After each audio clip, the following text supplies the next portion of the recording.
Hello, how are you? I don't hear anything. You're not dead, I hope. You still have some time to listen. We just heard about prostitution, and I'm going to be speaking about another type of prostitution, namely surrogacy, or contract pregnancy. This is a growing industry globally that could be described as prostitution's little sister. It has all the similarities with prostitution, but it's not as big yet, but it's growing globally, especially in places like the US, Ukraine, and India. This can also be described as a kind of inverted prostitution. In prostitution, the idea is sex and no baby.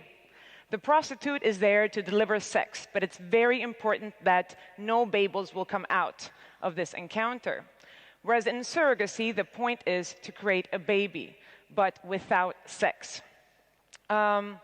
It works this way that a woman is inseminated or there is an embryo transplant. She's giving a lot of hormones. It's a very painful process. In places like India, you often put in 3 or 4 embryos and then take away the ones you don't want. After she's given birth, she receives a sum of money. So basically, we're talking about giving birth for money, delivering babies for money. I'm asking, what is that if it's not baby trade? The buyers generally are rich people, often from the West.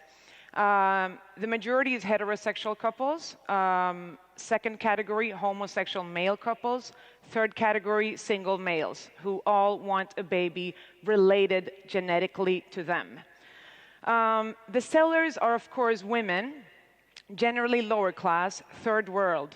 In all cases of surrogacy, you have a class difference. Many of you have heard of the theory intersectionality. Well, I'm telling you, surrogacy is the place to apply that theory. If you look at surrogacy, you have all the categories. We're talking about class, ethnicity, gender, sexuality, all comes together in the practice of surrogacy.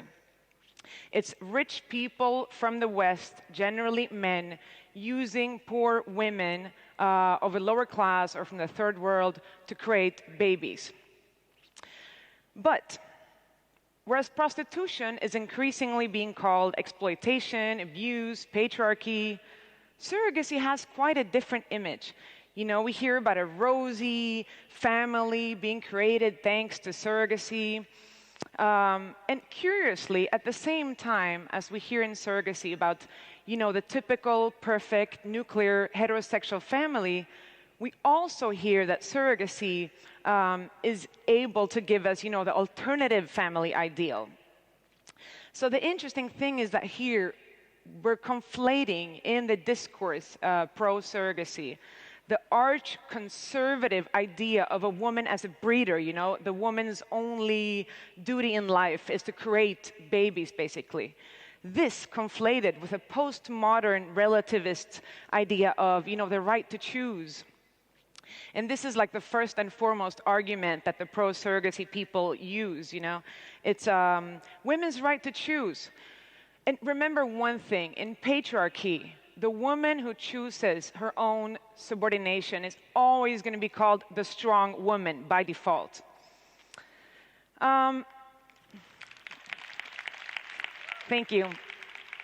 Sweden has been slow in reacting to surrogacy. I'm very sad to say that although we were the forerunners in combating prostitution, we were the first to have the law against purchase of sexual services.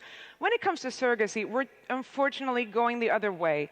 Our parliament recently launched an investigation in order to possibly legalize surrogacy in Sweden, which I totally deplore. Because if you think that prostitution is bad and surrogacy is good, can you not see that they're two sides of the same coin? That they represent the old dichotomy between the whore and the Madonna, where we say that the prostitute is the whore, that's bad, surrogacy, that's the Madonna, that's good. No, it's the same thing. Of course there are differences. Thank you. There are, of course, differences. In surrogacy, you don't have the same amount of violence. Obviously, you're not going to abuse or beat up a woman who's carrying the child that you paid 1,000,000 Swedish crowns for. That would be ridiculous. You're destroying the product, so to say. There isn't the same amount of drug abuse. But the reification, the commodification, the turning of women into products is the same. And the turning of babies into products is another thing that surrogacy has that prostitution doesn't have. Another thing that combines these two industries is the fact that the woman's body is used for someone else. It's not for her own sake. When in prostitution you have sex with a person that you don't like and that you're not excited about, you have to turn off your own body not to feel. In surrogacy, when you for 9 months carry a baby that you will never see again after giving birth, you also have the technique, which testimonies from surrogate mothers, have shown that you have to turn off the feelings you have for the child in order not to suffer when you give it away after giving birth. So the same thing applies for these two industries. We're talking about reducing women to whores or madonnas, reducing women to sex or reproduction, reducing women to their bodily functions, not caring about how we feel up here, how we feel in our hearts. That's not important. The point in prostitution is you're there for sex. The point in surrogacy is you're there to deliver a baby. What you feel for the baby doesn't matter. Women are turned into products. And I'm saying, that's why surrogacy is absolutely incompatible with equality, with women's autonomy. I want to tell you guys something. What are women for? That's a rhetorical question, obviously. Women are for ourselves. When we have sex, it's supposed to be for us because we want it, right? If we have babies, it shouldn't be for any other reason than the fact that we want it. Not for money, not for force, or not for the typical thing that you're feeling so sorry for a man that you will do anything for him just to make him happy. I will call on all of you to act against surrogacy. I'm begging you, please raise your voice against surrogacy. The people who are acting internationally against surrogacy are very few. We're like this many. We're like 10 people talking out against surrogacy. This cannot go on. If all of you who are sitting right here did something against surrogacy, we can raise an international movement and actually start combating this industry.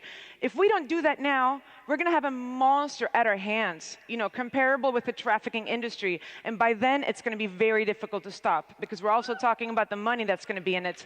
So please act.